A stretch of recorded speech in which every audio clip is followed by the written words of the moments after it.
Hey there, viewers! Today we're diving into a fascinating topic that affects every man out there: how your relationship with your mom shapes your psychology. Now, I know what you're thinking. Oh, great, another video about mommy issues. But stick with me, because understanding this connection can be a game changer for your relationships, your self-awareness, and your overall well-being. Let's start by acknowledging that the mother-son relationship is one of the most influential connections in a man's life. It's not just about who made your favorite sandwiches or kissed your scraped knees. This relationship lays the foundation for how you view yourself, how you interact with others, and even how you approach romantic relationships. Think about it. Your mom was likely the first woman you ever formed a bond with. She was your first example of femininity, nurturing, and emotional connection. Whether that example was positive or negative, it left an indelible mark on your psyche.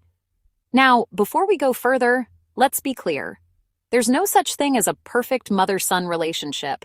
Every connection has its ups and downs, its strengths and weaknesses. The goal here isn't to blame mom for everything or to put her on an unrealistic pedestal. Instead, we're aiming to understand how this relationship influences you as a man. One of the most significant ways your relationship with mom affects you is through your attachment style. This is basically your default setting for how you connect with others, especially in romantic relationships. Let's talk about a few attachment styles. Attachment style number 1, secure attachment. If you had a mom who was consistently loving, responsive, and supportive, you likely developed a secure attachment style. This means you're comfortable with intimacy, you trust others, and you're not afraid of commitment. You're the guy who can have deep, meaningful relationships without constantly worrying about being abandoned or smothered. Attachment style number 2, anxious attachment. On the flip side, if your mom was inconsistent, sometimes loving, sometimes distant, you might have developed an anxious attachment style. You crave closeness, but you're always worried about being left. In relationships, you might come across as clingy or overly dependent. Attachment style number 3, avoidant attachment. If your mom was emotionally distant or rejected your needs for closeness, you might have developed an avoidant attachment style. You value your independence above all else and might struggle with intimacy. You're the guy who's always got one foot out the door in relationships. Attachment style number 4, disorganized attachment. This is the most complex style, often resulting from a chaotic or abusive childhood. If this is you, you might simultaneously crave and fear closeness, leading to tumultuous relationships. Understanding your attachment style is crucial because it influences how you approach not just romantic relationships, but friendships and even work relationships. The good news? Attachment styles can be changed with self-awareness and effort. Another major area where your relationship with mom comes into play is your emotional intelligence. This is your ability to recognize, understand, and manage your own emotions, as well as to recognize, understand, and influence the emotions of others. If you had a mom who was emotionally attuned and responsive, who encouraged you to express your feelings and helped you navigate them, you probably grew up with a high level of emotional intelligence. You're comfortable with your emotions and those of others. You can communicate your feelings effectively and empathize with others.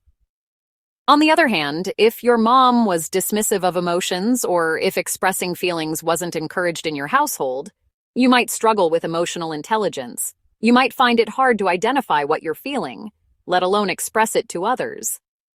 This can lead to difficulties in relationships, both personal and professional. Here's where things get really interesting. Your relationship with mom can significantly influence how you view and interact with women in general.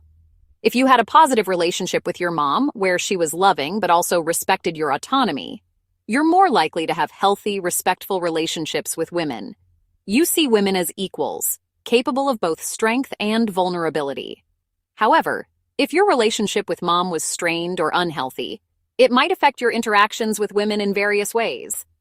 For example, you might put women on a pedestal, expecting them to be perfect nurturers like the idealized version of a mother. Alternatively, you might be distrustful of women, always waiting for them to let you down or leave you. Or you could struggle with setting boundaries, either being too rigid or too porous in your relationships with women. It's crucial to recognize these patterns and work on addressing them to have healthier, more fulfilling relationships. Your mom played a significant role in shaping your self-esteem and identity as a man. If she consistently affirmed your worth, encouraged your interests, and supported your independence, you likely grew up with a strong sense of self and healthy self-esteem. However, if your mom was overly critical, dismissive, or tried to live vicariously through you, you might struggle with self-doubt or have a fragile sense of self.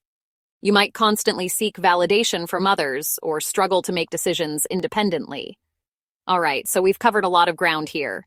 You might be thinking, great, so my relationship with mom has affected me in all these ways.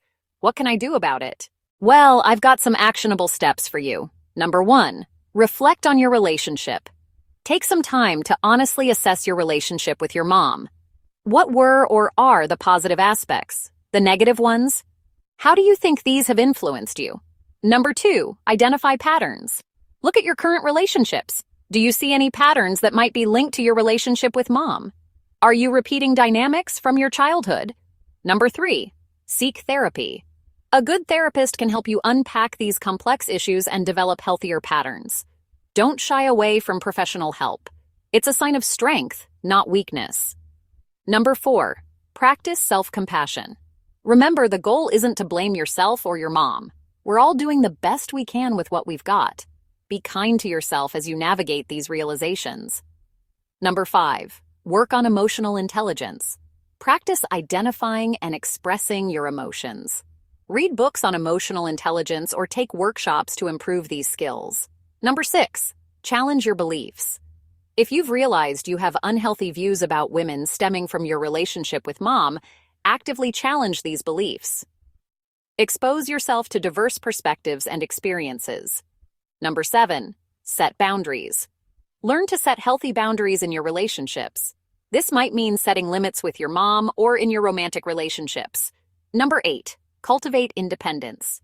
If you've been overly dependent on female approval, work on building your sense of self separate from your relationships. Number 9, communicate. If possible, have open, honest conversations with your mom about your relationship. This can be healing for both of you.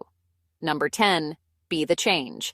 If you're a father or plan to be one, use these insights to create a healthy relationship with your own children, breaking any negative cycles. Remember, guys, understanding the impact of your relationship with mom isn't about assigning blame or resigning yourself to a fate determined by your childhood. It's about gaining insight, taking responsibility for your own growth, and making conscious choices about the man you want to be. Your relationship with your mom, for better or worse, has been a significant force in shaping you. But it doesn't have to define your future. You have the power to reflect, learn, and grow. You can build on the positive aspects of that relationship and work on healing the negative ones. This journey of self-discovery and growth isn't always easy. There might be uncomfortable truths to face, painful memories to process, and ingrained patterns to change. But I promise you, it's worth it. The payoff is a deeper understanding of yourself, healthier relationships, and a stronger sense of who you are as a man. As we wrap up, I want to emphasize that every mother-son relationship is unique. Your journey won't look exactly like anyone else's, and that's okay. The goal isn't to have had a perfect relationship with mom or to achieve some idealized version of manhood. The goal is to understand yourself better, to recognize the influences that have shaped you, and to make conscious choices about who you want to be and how you want to relate to others. It's about taking the best of what your relationship with mom gave you and working on the rest. Remember, you're not alone in this journey. Many men are grappling with these same issues. Don't be afraid to reach out. To friends, to support groups, to professionals. There's strength in vulnerability and in seeking help. So here's my challenge to you. Take some time this week to reflect on your relationship with your mom. How has it shaped you? What patterns do you see in your life that might be connected to this relationship? What's one small step you can take to address any issues you've identified? Share your thoughts in the comments below. Let's create a supportive community where we can discuss these important issues openly and honestly. And hey, if you found this video helpful, don't forget to like, subscribe, and share. You never know who else might benefit from this information. Until next time.